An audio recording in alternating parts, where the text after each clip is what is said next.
At the beginning of the 20th century, no city exemplified the modern spirit more than New York. In 1905, Alfred Stieglitz opened the Photo Secession Gallery at 291 Fifth Avenue in New York City. The 41-year-old photographer was a passionate promoter of photography as equal to the traditional arts. Although he had traveled to Europe and had been educated there, he was devoted to the United States, and he began his gallery with an American emphasis.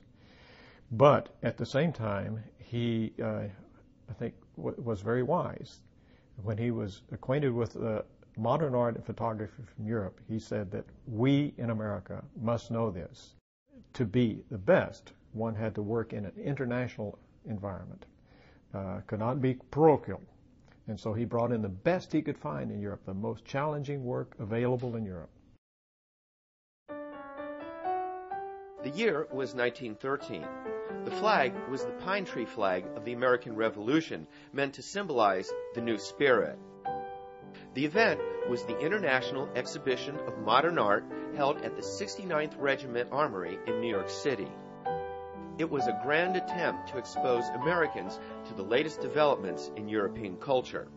Stieglitz was an enthusiastic supporter of the Armory show and lent works from his private collection for exhibition. However, no amount of publicity could have prepared the American public for the shock they were about to receive.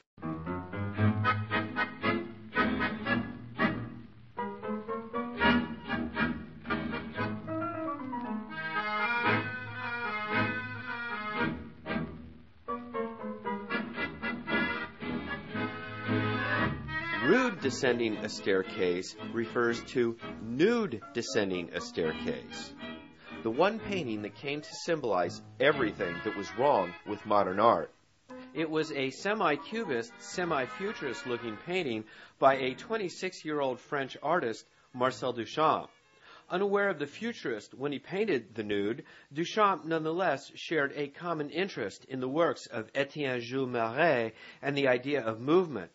Still, most Americans saw Duchamp's nude as a big joke. People looked at it and they said, "Where's the nude?" They couldn't see it, and that seemed to them hysterical. It showed something about the craziness of artists.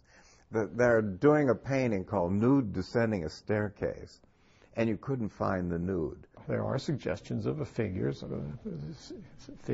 clattering down a stair.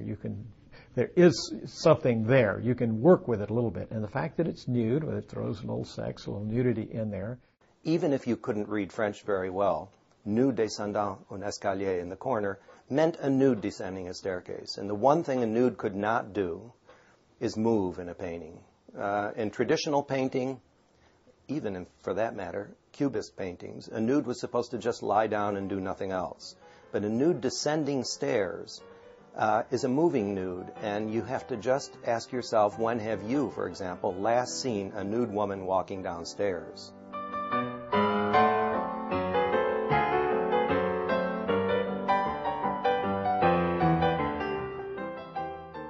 Just as the simple and direct perception of the outside world does not satisfy us any longer, and we try to go deeper into essence and the quality of the simple perception, so have our feelings toward nature become more complicated. And similarly, the only European artist to attend the Armory show was the Spaniard Francis Picabia. Born Don Francisco Martinez Picabia de Attore in 1879 to a wealthy Spanish family, he was raised in Paris.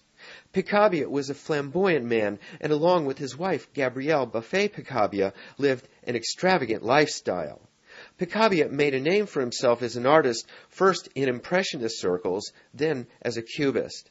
He was a close friend in kindred spirit with Marcel Duchamp. And they were immediately seized by the press and other people as spokesman or spokeswoman for this. Unfortunately, the Picabia's message went right over the heads of most New Yorkers. For example, the publishers of the New York World offered a prize for a translation of Picabia's very articulate explanation of Cubist art. A lot of the information that Picabia provided in the interviews actually talked about a more abstract version of art, already beyond Cubism, something that was already going beyond Cubism, and a more abstract art, and an art which basically was based on, I would say, an update version or modified version of old symbolist theories. That is to say that forms and colors have expressive properties in themselves.